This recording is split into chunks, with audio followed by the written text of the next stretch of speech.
Hello guys, आज जो drama मैं एक्सप्लेन करने जा रही हूँ ये एक बहुत ही अच्छा ड्रामा है। इसकी एंडिंग बहुत ही सैड है जिससे आप उदास हो जाओगे, लेकिन एंडिंग से पहले आप इस ड्रामे में हंसते ही रहोगे। ड्रामे के स्टार्ट में हम हमारी हीरोइन को देखते हैं जिसका नाम नैन है। इसकी शादी हो रही हुई होती है जिसके लिए ये रेडी हो रही होती है। इस रूम में अचानक ही किसी की आहट महसूस होती है। ये देखती है कि कौन है, लेकिन रूम में तो कोई नहीं होता। ये फिर से मेकअप करने में लग जाती है। इसे दोबारा से आवाज आती है। ये दोबारा से चौकन्ना सी हो जाती है और इस बार इधर उधर देखने के बजाय वो मिरर में से देख लेती है कि ये कौन है और वो देखती है कि कोई इसको किस करने लगता है। वो जल्दी से पीछे हट जाती है। वो आदमी देखता है कि नैन किधर गई और फिर से इसे किस करने लगता है। ये इससे हाथों से दूर करती है और कहती है कि क्या तुम पागल हो गए हो, आज मेरी शादी है। और ये हमारे ड्रामे का हीरो है, इसका नाम जे है। और ये जो नाम मैं आपको बता रही हूँ ये मैं खुद से ही बता रही हूँ, क्योंकि इस स्टोरी के कैरेक्टर्स के नेम मुझसे मिसप्लेस हो गए हैं, तो आपको इन नकली नामों से ही काम चलाना होगा। जय नीन को किस करने लगता है, वो इसे रोकती है और जिस स्टाइल से ये इसे किस करने के पीछे होता है ये बहुत ही फनी होता है। जय को लगता है कि शायद मुझे इसको पहले प्रपोज करना चाहिए, इसके बाद ये शायद मुझे किस करने देगी। वो जल्दी से पीछे को मुड़ता है और फिर इसे कहता है कि मैं तुमसे शादी करना चाहता हूँ, will you please marry me. नैन इसे इस बार अपने शूज से पीछे करती है और कहती है दफा दूर, तुम किधर से आगे हो, मेरी जिससे शादी हो रही है वो मुझसे बहुत ही प्यार करता है और तुम तो शक्ल से ही उल्लू के पट्टे लगते हो, भला मैं तुमसे शादी क्यों करूंगी। और इसको अच्छी खासी बातें सुनाकर वो वहां से चले जाती है। जे रिंग हाथ में पकड़कर खुद से बात करता है कि कहता है कि मैं भी देखता हूँ कि तुम्हारी शादी मेरे अलावा किसी और से कैसे होती है। और फिर नैन बाहर आ जाती है। सारे गेस्ट इसकी तरफ देखने लगते हैं और इसका होने वाला शोहर भी इसकी तरफ देखकर बहुत ही ज्यादा एक्साइटेड लगता है और इसका नाम मैंने टिम रख दिया है। टिम नैन को देखकर बहुत ही खुश होता है और नैन भी खुशी खुशी इसकी तरफ बढ़ने लगती है। तभी नैन की सौतेली बहन वहां पर आ जाती है और नैन को हक करती है। वो ऐसे जाहिर करती है, प्रीटेंड करती है कि वो नैन को शादी की मुबारकबाद दे रही है, लेकिन वो असल में इसको कह रही होती है कि मैं भी देखती हूँ कि तुम्हारी शादी टिम के साथ कैसे होती है। टिम सिर्फ मेरा है, मैं इसे तुम्हारा कभी नहीं होने दूंगी। जिस पर नैन कहती है तो ठीक है, अभी कुछ मिनटों में ही क्लियर हो जाएगा कि इसकी शादी तुमसे होती है या मुझसे होती है। और यहाँ पर ये दो आदमी बातें कर रहे होते हैं कि चाहे ये दोनों जितना मर्जी एक्साइटेड हो जाएं और एक दूसरे को मुबारकबाद दे ले, लेकिन ये शादी कभी नहीं हो सकती। इनमें से एक आदमी जे का मुलाजिम होता है, इसका सर्वेंट होता है, या आप इसको जे का असिस्टेंट भी कह सकते हैं, और होता भी ऐसा ही है। नैन की बहन का नाम फीफी है। फीफी नाइफ निकालकर खुद को खुद ही इंजर करती है और ऐसे प्रिटेंड करती है जैसे कि नैन ने इसे मारा हो। नैन भी हैरान हो जाती है और सब गेस्ट भी हैरान और परेशान हो जाते हैं। फीफी की माँ, जो कि नैन की सौतेली माँ होती है, वो नैन को कहती है कि तुम कैसी बहन हो, अपनी बहन की जान लेना चाहती हो, और तुम्हारी बहन तो तुम्हारी खुशी में शरीक होने के लिए आई थी, तुम्हें कंग्रेचुलेट करने के लिए आई थी। और इसका डैडी भी आकर इसको बातें सुनाता है और फिर थप्पड़ मार देता है। नैन कहती है ये मैंने नहीं किया, ये इसने खुद किया है, खुद को खुद ही इसने स्टैब किया है, इंजर किया है, और अब ये मुझे ब्लेम कर रही है ताकि ये मेरी शादी रुकवा सके। इसकी इस बात पर यकीन करने के बजाय इसका बाप इसे दूसरा थप्पड़ मारने लगता है।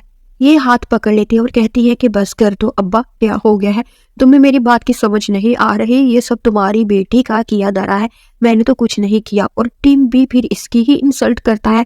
वो कहता है कि मेरी और तुम्हारी शादी कैंसिल, मैं ऐसी लड़की से शादी ही नहीं करना चाहता जो कि अपनी ही बहन को कत्ल करने का सोचे। नैन इसका हाथ पकड़कर इसे बताने लगती है कि देखो ऐसा नहीं है जैसा तुम सोच रहे हो, मैंने ऐसा नहीं किया।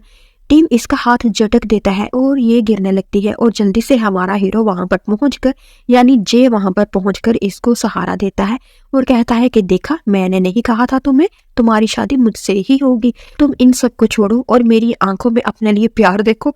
और नैन तो इन सब को देखने लगती है और फिर इसकी तरफ देखकर कहती है कि इस तरह की सिचुएशन में ये किस तरह के डायलॉग मार रहा है।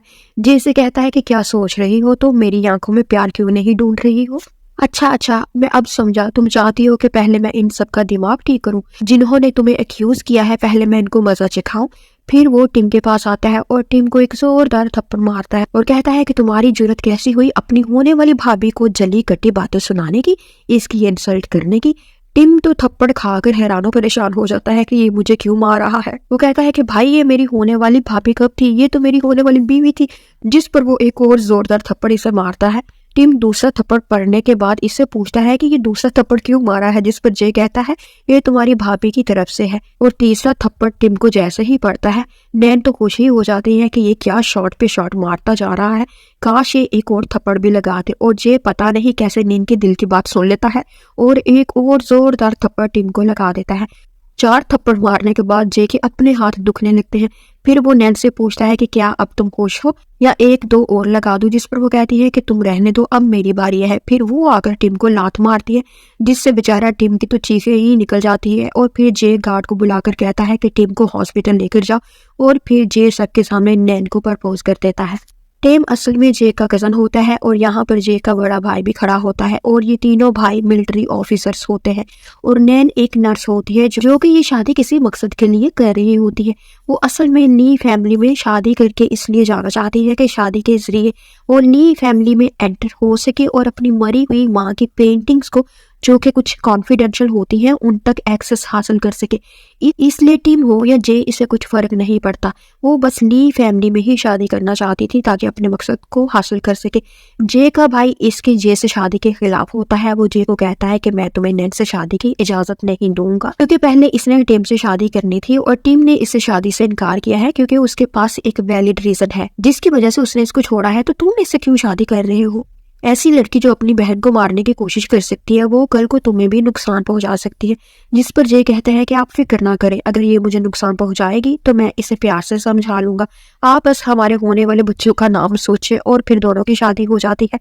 शादी हो जाने के बाद वो इसे हक करता है। नैन सोचने लगती है कि कहीं ये सच में मेरे पीछे लट्टू तो नहीं हो गया, ये कुछ ज्यादा ही चिपक रहा है।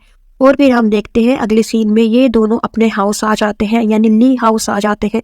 और जे नैन को अपना बाजू पकड़ने को कहता है और फिर बताता है कि ये मेरा ख्वाब था कि मैं तुम्हारे साथ अपने घर में कदम रखूं, क्योंकि जब मैंने तुम्हें पहली बार देखा था तो तुमसे प्यार कर बैठा था और सोच लिया था कि शादी तो मैं तुमसे ही करूंगा।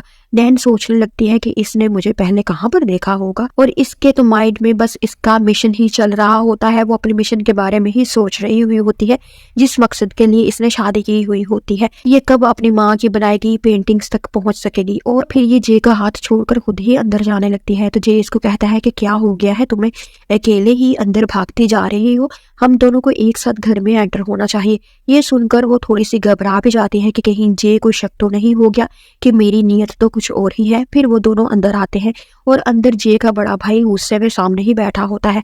इनको इस तरह से गुस्से में देखकर नैन घबरा जाती है और जे की गोद में चढ़ जाती है। जे कहता है वाइफ क्या हो गया है आपको, ये कोई चूहा थोड़ी ही है जिससे तुम डर रही हो, ये तो मेरा भाई है।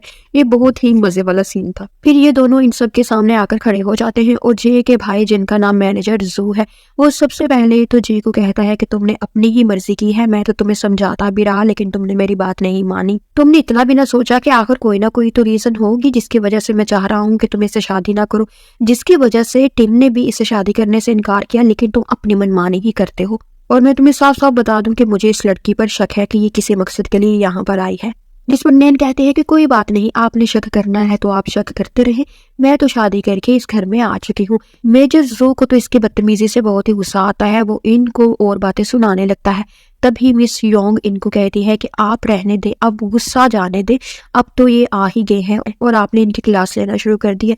मिस योंग असल में जो को लाइक करती है और अभी भी नैन से शादी हो जाने के बाद भी इसे होप होती है कि जे इसे अपना ही लेगा। वो जे के सामने अपना आप बड़ा अच्छा साबित करने की कोशिश करती है और कहती है कि मैं तुम दोनों के लिए कॉफी बनाती हूँ और वहां से चले जाती है। और फिर जे अपने भाई से कहता है कि अगर आपको कोई ऑब्जेक्शन ना हो तो क्या हम ऊपर जाकर अपनी सुहाग रात मना सकते हैं। मेजर जू तो इसकी बेशर्मी पर हक्का पक्का रह जाता है और जे निंग को गोद में उठाकर सीढ़ियां चढ़ने लगता है। और योंग वापस आते हुए सोचती है कि ये इतनी जल्दी ऊपर जा रहे हैं, मैं तो इनके लिए कॉफी बनाने के लिए गई थी, लगता है इनको बहुत ही जल्दी है, और मुस्कुराने लगती है। अगले सीन में हम देखते हैं जो घर से बाहर आता है, यहाँ ये सेक्रेटरी इसका इंतजार कर रहा होता है। वो इससे कहता है कि आपको शादी की बहुत बहुत मुबारक हो, आपने जैसा सोचा था वैसा ही हुआ है, अब जल्दी से बच्चे की खुशखबरी भी सुना दे। पहले तो जे का मूड इसकी बातों से ठीक था, वो खुश हो रहा था, लेकिन जैसे ही इसने बच्चे की बात की तो जे इसे कहता है ज्यादा शोखा होने की जरूरत नहीं है, अपने लिमिट्स में रहो, और अपना सगार इसको देकर वहां से चला जाता है। इसका सेक्रेटरी सगार पीता है लेकिन इसे ये बहुत ही कड़वा सा लगता है, बेमजा सा लगता है, और यहाँ पर ये सीन कट हो जाता है। फिर हम देखते हैं वो अंदर आता है, लेकिन इस नैन कहीं नजर नहीं आती, तो वो खुद अकेला ही बेड पर लेट जाता है। तो नैन बेड के नीचे से सर निकाल कर इसे इशारा करती है कि तुम जाकर सोफे पर सो जाओ, यहाँ पर मैं सोऊंगी। वो कहता है कि मैं क्यों सोफे पर सोऊं, ये तो मेरा बेड है, मैं तो यहीं पर रहूंगा। जिस पर नैन मुंह बनाती हुई खुद ही सोफे की तरफ भागती है। तो जल्दी से ये नैन का हाथ पकड़कर इसे घुमा कर बेड पर फेंकता है और खुद इसके ऊपर आ जाता है। वो तो घबरा जाती है, वो इसे कहती है कि तुम ये क्या कर रही हो, दूर रहो मुझसे। जे कहता है क्यों, तुम्हें पता नहीं कि मैं क्या करने लगा हूँ, आज हमारी वेडिंग नाइट है, यानी सुहाग रात है, और मुझसे इंतजार नहीं हो रहा। और वो पीछे होकर